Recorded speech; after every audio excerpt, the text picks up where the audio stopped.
Thank you, everyone, and thank you for joining us on another awesome episode of Bioenergetic Beats. I'm Heather Gray, a functional diagnostic nutrition practitioner and certified bioenergetic practitioner.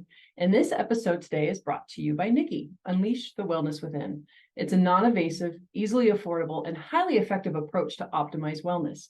It's a wearable device that puts frequency better-based life in your hands and on your wrist. Make sure to stick around to the very, very end. Well, one, you're not going to want to miss 1 minute of what this awesome doctor is going to drop on us today, but we always have an incredible giveaway at the very end. So you're going to want to stay tuned till the very end. I'm not going to give it away though. Everybody, let's welcome our guest, Dr. Christine Schaffner. Thank you.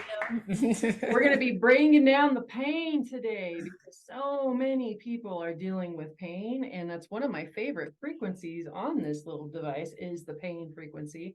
But doctor, tell us a little bit about your history with pain and why, how you work with it and what some of your specialties are. Yeah, absolutely. Thank you for having me, Heather. I always love sharing information and dialoguing with you. It's been so fun getting to know you. And so, my story with pain, really is when you work with patients with chronic illness, really the complexity of chronic illness and the multi-systemic basically systems that are affected by the underlying root causes of why people have chronic illness. Pain is really like a top 3 to 5 symptom that most of my patients come in with. And we can break down kind of like my perspective of it, but there obviously can be injury and structural issues. There can be also head injury, which creates a whole other type of, effect in the nervous system. So you could hear it as traumatic brain injury. And then I'm looking at the day in and day out impact of essentially chronic infections, toxicants, and even trauma and their impact and, really the body. And when we break down, I think the best place to go with this conversation to understand kind of why these things cause pain, we look at the umbrella term of what we call the fascia and how this is the space that these, traumas and toxicants and pathogens really kind of make a home and they travel amongst. And this is where they kick up inflammation. And when we talk about the fascia too, we know that it is a very complex fabric that touches every cell, in our tissue and connects us to kind of every part of ourselves. And that's why you can maybe have an injury in your hip, but you also have shoulder pain, or you can have a scar in your head and you can have hip pain. Wait, So what? yeah, no. How does that work? I know.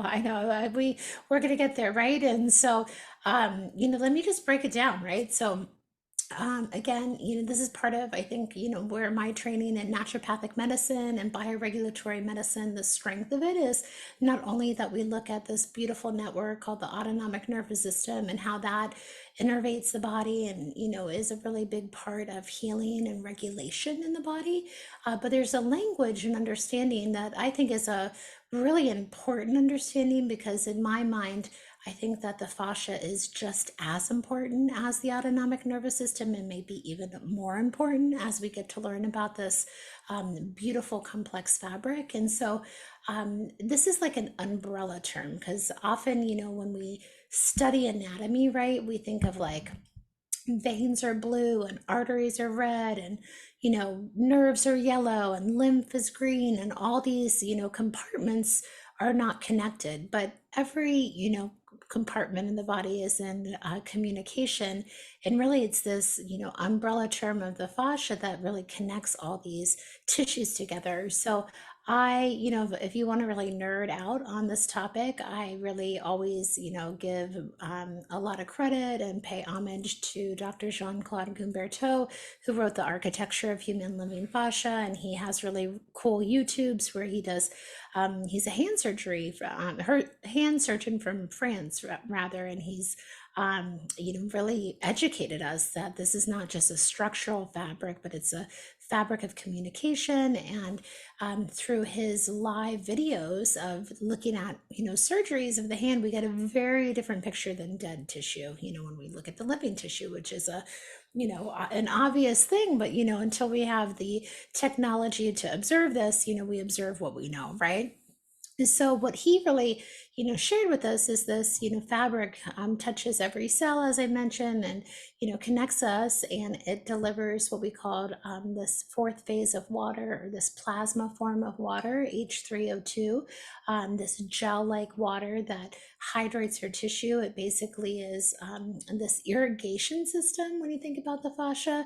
And then when we look at the lymphatics and we look at even the blood and the circulatory system, there are some papers, and I really do ascribe to this idea, especially in clinical practice, that the lymph and the circulatory system are also part of this fascial network. And then when you can kind of, we're talking bioenergetics here, right? So we can geek out on this stuff.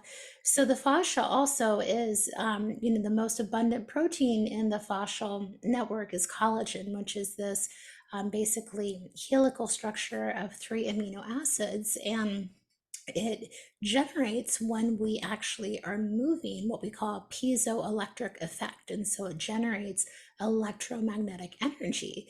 And then, with the biophysicists like the late May Wan Ho, she really said this is a liquid crystal communication network that allows not only protons and electrons to flow through these networks, but also photons, and there's which is light, even maybe sound. And, again, the health of our fascia is the health of our body. And so when we're in chronic pain, we have to really look at the system. And I can kind of break all the things that affect this fabric and then can lead to pain and inflammation. But that's like an overview without, going too in the weeds. But I just wanted to give some highlights of really, what I think is important to note that you might not have maybe heard of yet. So that is how we can get the shoulder injury but have pain in our left hip, is because of the fascia and having everything connected. Yeah, there's kind of like this tensegrity concept, in the fascia. And I like to just kind of break it down and think of saran wrap. And we'll talk about scars in a moment, but just to really answer your question. So let's just say you have like a breakdown in like either the ligaments or just the joint, that you have a lot of inflammation in that area. And then all of a sudden you start kind of holding this shoulder differently. You start moving with it differently. Just think you have a big crinkle in that saran wrap. And that, as we know, when we look at saran wrap, it's not just the crinkle. There is a kind of a whole kind of basically global effect that a crinkle in a saran wrap can have, like in other kind of parts of the saran wrap, if there's like a sheet of it, right? It's really annoying to have a crinkle in the saran wrap. So one of the things where we focus on, especially like in my checklist, when I start seeing a new patient, we think about what are people's surgical history, what is their history that they might have a scar. Because believe it or not, if you're struggling with pain out there, scar tissue has a really profound impact on this, fascial fabric, and can be actually affecting your pain levels, and making a crinkle in your saran wrap, for lack of a better word, right? And again, you can look at these pictures, but what nature created for us is this beautiful fabric. But when we get an injury, thank goodness our body knows how to repair and plug those areas of injury or where we've had surgery. But they're very different from what our original fabric looks like. They're more like dense, irregular, less movable. So scar tissue can be kind of this traffic jam, that we call it, in the fascial fabric, where that we can bioaccumulate over time more toxicants, more pathogens. And then through, because there is structured water in that tissue, there is thought of what we call fascial memory. And I do see that in practice, and I am very much attuned that we do hold emotions, that are not in our brain, but in our body.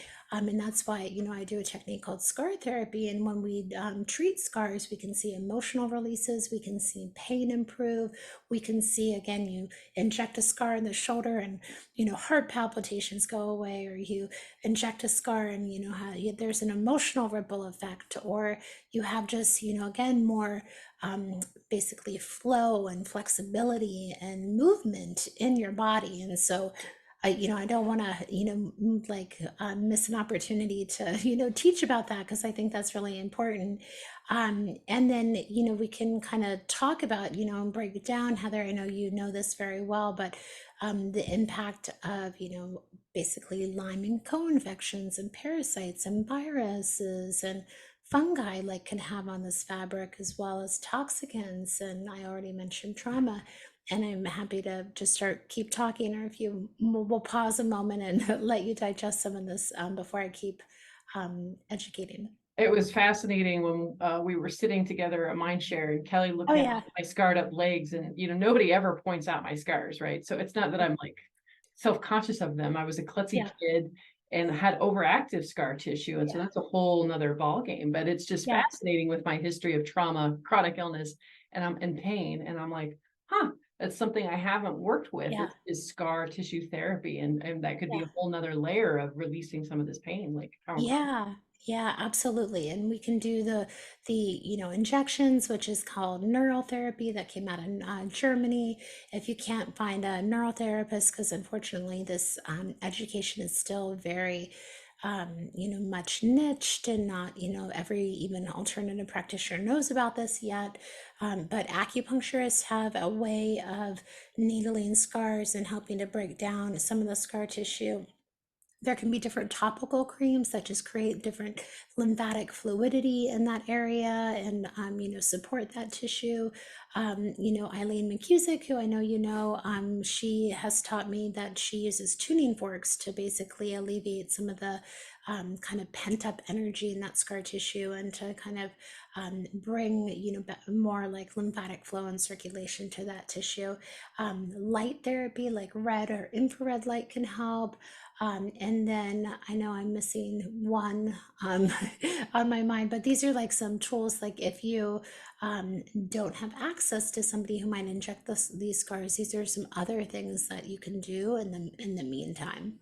Do you notice that it matters whether it's a little scar or a big scar? Do some of the little scars, matter much, or do they Yeah, cause some interferences? well, I'll give you the example. We all have a belly button, which is kind of, an interesting experience, right? Where like the connection to our mother, we're cut, the umbilical cord, and then we're, create a tie, and that creates, basically our first scar.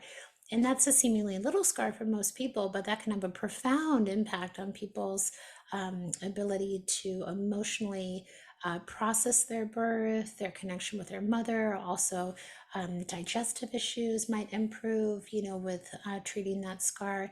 And then, the little scars that I often treat are gallbladder removal scars or laparoscopic scars. So when people, have surgery for like endometriosis, Yeah, have their or uterus removed. Yeah. yeah, yeah, yeah, or just like appendicitis, or all of these, and these little scars, they seem like, oh, how could this matter, in this big sea of my body? Like, how does this matter? And they absolutely can create releases, and energetic shifts, and physical shifts as well in the body. So it doesn't matter, like the longer scars, sometimes you think like it has to be like bigger impact than a smaller scar to have a more of a therapeutic effect, but that's not always the case. So Huh, fascinating. Well, we yes. heard a little bit on how Dr. Schaffner deals with pain. We're going to show you a little bit on how we deal with pain in this commercial break. Don't go anywhere because, like I said, we're giving away some cool stuff at the end. So come right back. Hey, I'm Steve. I'm an engineer, a biohacker, and a dad, and I love my Nikki. I use 3 different programs on this one mostly. In the mornings, I run Energy Boost, which honestly is about the equivalent of a cup of coffee. I still have my coffee, but this does make a difference. After work, I run my stress and anxiety program, and that takes me from being like, task mode from work to really kind of chilled out dad mode, which is nice. And occasionally, when I need it, I run the pain program as well. I actually tore my ACL last September, middle of September, and I was running again by middle of October. No surgery, no therapy, just the pain program once a day. So I've worked with red light therapy for several years now, and like I said, this is just about my favorite because it is so easy to use. I just put it on my wrist in the morning, Run it all day. Don't even notice it's there except for how I feel. So I love it. A better life, guaranteed.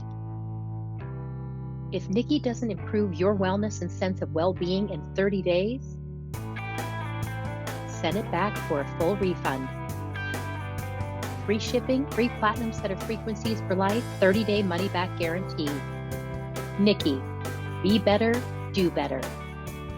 We are Nikki.com.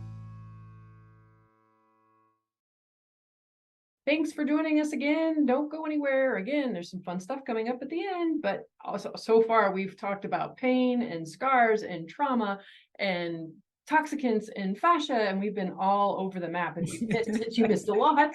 But yeah, we're digging deeper into pain. So, usually there's a little bit of a story too, right, Dr. Schaffner, on like why it is that you work with pain the way that you do. So, I mean, what is your story? What is your background? How did you get into kind of working with pain?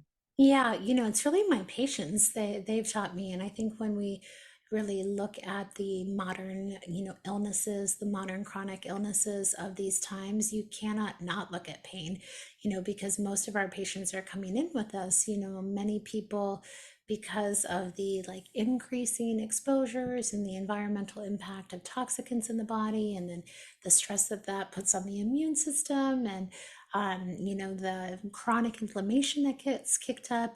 To truly look at the root cause, you often have to look at these layers. And this all just became, again, from the patients I saw and, my, really devotion to treating the root cause and giving people solutions and always giving people hope and a path forward rather than, you just have to be on painkillers or opioids or things that just like disconnect you from your body. And we haven't touched too much on like the infections and toxicants, which I'm happy to, but the trauma piece is huge with pain because it's like the chicken or the egg, right?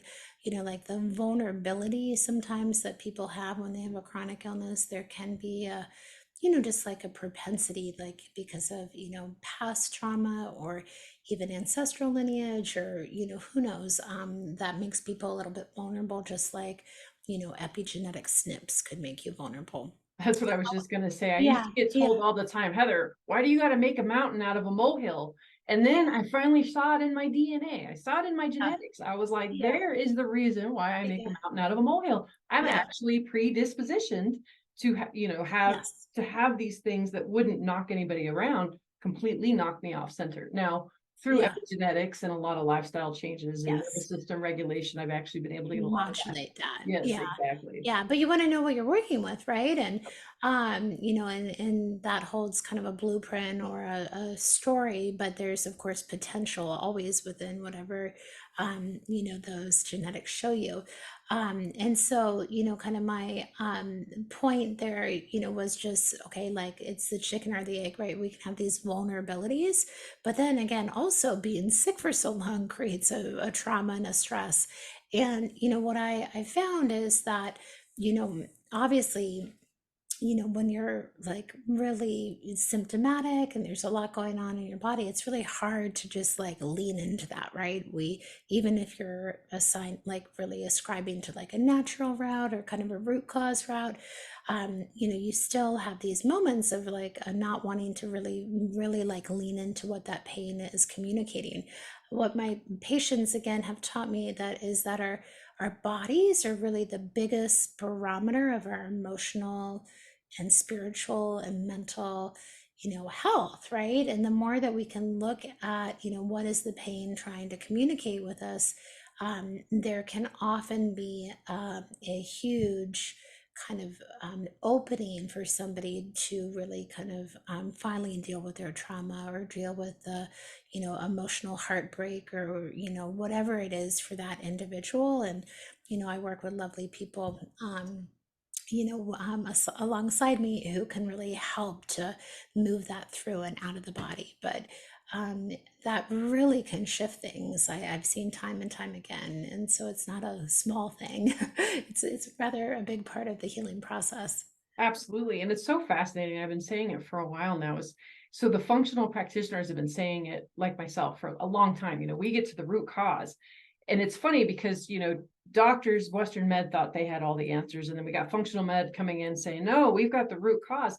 And then now we've got the bioenergetics and the Yes. emotional piece and going, no, sillies. Yeah. We've got the root cause, right? Because really, if you're not addressing that bioenergetic field, if you're not addressing those stored, stuck emotions, the scar tissue, the fascia, right, you're missing out on a huge chunk of healing.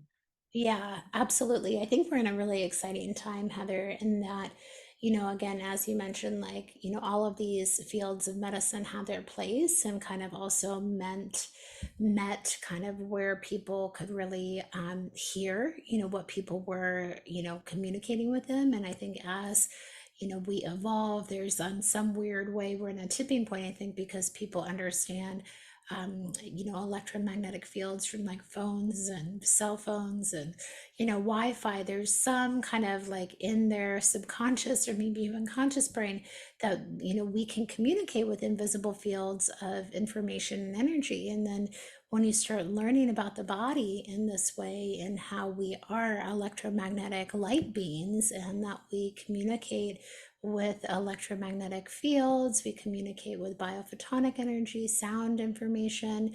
It's bidirectional as we're communicating within our bodies as well as the greater environment and the greater fields around us.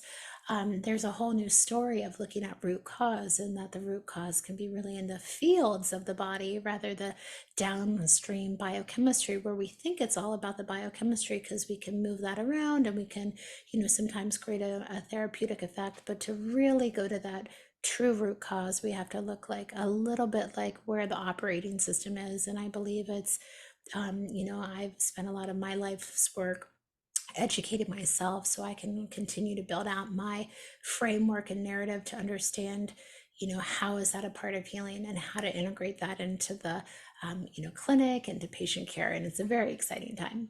It is a very exciting time. So you had covered a few things, viruses, toxicants, injury, but what are some of the more common reasons for pain that people come in? Yeah, so, again, I mentioned this fascia, and then I want to just kind of tune into again, because it's all related, the what we call the extracellular matrix. And this extracellular matrix is this environment of, the space between the cells. So there is basically this interstitial fluid or pre-lymph that is bathing the cells that is really coming out of the circulatory system. And so what that, pre-lymph is all about is oxygenating and bringing nutrition to the cells. But often we encounter in our environment toxicants and pathogens, and that can start to bathe that space too. And we know that there are certain infections. Let's just use spirochetes like Borrelia in the Lyme co-infection kind of complex. They really navigate, and they are basically configured in a way to basically break down collagen and elastin and traverse through this fabric. And where they land, they love scar tissue. They also love areas of injury. So it's kind of not fair, but like if you've had a traumatic brain injury, if you've had a chronic neck injury, if you've broken some bone, like you actually might have more Lyme spirochetes in that area that then kick up inflammation, so that can be part of the, again, not only some of the structural things that need to be, of course, tended to, but the chronic inflammatory response is often because there's like underlying infection that your body is trying to clear and just can't. And then there are heavy metals. And so heavy metals also kind of traverse the space. The extracellular matrix is like, because of the electrolytes and everything in that fluid, is a negatively charged space. And heavy metals are often positively charged. Like aluminum has a very strong, like often 2+ or 3+ charge, that it will basically, through electrostatic, basically communication, it will bind to those negative charge proteins in the extracellular matrix. So you think about, okay, day in and day out, this isn't, a big deal. But if it's actually, again, because of our environment and, the bioaccumulation of stress over time, there's often kind of, we always use that, analogy of like a rain barrel or a bucket, that there is a threshold that your body can only withstand, and then it starts to break down or create more inflammation, or the body can't regulate and get on top of, and then you become very symptomatic and need help. And so that's kind of, again, just a snapshot. One thing that's emerged, especially over the last maybe 5 or 6 years, is that mast cells love to basically survey that space. Mast cells are kind of our front line of our immune system. They love the mucosa and epithelium, but they live in the connective tissue, and they live in these extracellular environments. So if that extracellular environment starts to becoming overflowed with toxicants and pathogens and your traumas, the mast cells start to become hypervigilant, and then they start to become more easily triggered and release chemical mediators and histamine that perpetuate and create more pain and inflammation and even nerve pain. And so what we've learned, again, just through the biochemistry, is that sometimes antihistamine strategies can sometimes be pain relieving or neuropathy relieving strategies because of calming down those mast cells while you're going to the root cause of why people are overwhelmed and overloaded to begin with. And there's so many different reasons and causations for pain. And that's why, there is no magic bullet, right? There's no one size fits all for everybody, because it just kind of depends on what is truly your root cause of pain. And there might be multiple root causes for the pain, for the pain, correct? Yeah, absolutely. I always say when people come to see me, like, if this was just one thing, this would be easy and you wouldn't need to, really be on this quest, to uncover your health. But, the problems are complex, they're multifactorial, there's never really one root cause. And as you start peeling the root causes away, they kind of allow other, root causes to be, shown or, be prioritized. And so, there is this, interconnection between toxicants, trauma, and are basically pathogens. And as you treat one, the others, move and shift to the surface. And it's not getting worse. It's just an unfolding and releasing. And the more that you can move through that and not be afraid of that, or again, use tools like the Nikki, or use your drainage remedies and binders, or whatever that looks like. Your lymphatic therapies, your wonderful body workers who know how to just move, the fascial, fabric through their hands. There's many paths to, move through this, but the biggest thing is to, I think the most comforting thing for people is to have a narrative and understanding that their body is not doing something randomly and it's attacking them and it's against them. It's actually a very wise, intelligent, organism. And the more that you learn to listen and be a detective and supportive, a lot, starts to move for you. At least that's just my experience of what I've seen. Absolutely. Absolutely. And what a great way to actually start to wrap this up. So where can people find more about you? Where can people find you? Oh, thanks, Heather. I have a website, drchristineschaffner.com. You can find out more about me. I have a podcast, and then I have a clinic in Seattle, and we do telemedicine as well, and that's called Imminence Health. I love your podcast too. So Oh, you've got so many great guests, and that's how I met Eileen McCusack. Well, that was from your summit, and your summit. Oh my gosh, people highly go back and look up her summits. Like, this woman is a gem. She's a plethora of knowledge, and any time that you can spend with her and listening to her, you're going to learn a ton. Trust me. Thank you so much for joining us. Make sure to go to wearenikki.com forward slash podcast and enter in BioBeats to get 10% off. And because we love our customers so much, we want to show our appreciation. We give away a Nikki every single episode. So make sure to go to the show notes to learn how to enter in that drawing. And make sure, if you learned anything, even just one little nugget, like, share, and subscribe, right? Because that's how we get this information out there. That's how we start changing the paradigm, and we really get people healing, right? Instead of just throwing Band-Aids on symptoms. So everybody, thanks for joining us. Stay tuned. There's a new word for wellness, Nikki. Nikki, the bioenergetic wearable designed to help you feel better and perform better. Other wearables just track how you're doing. Nikki is about helping you do better. Nikki takes bioenergetic frequency science to a new level and onto your wrist.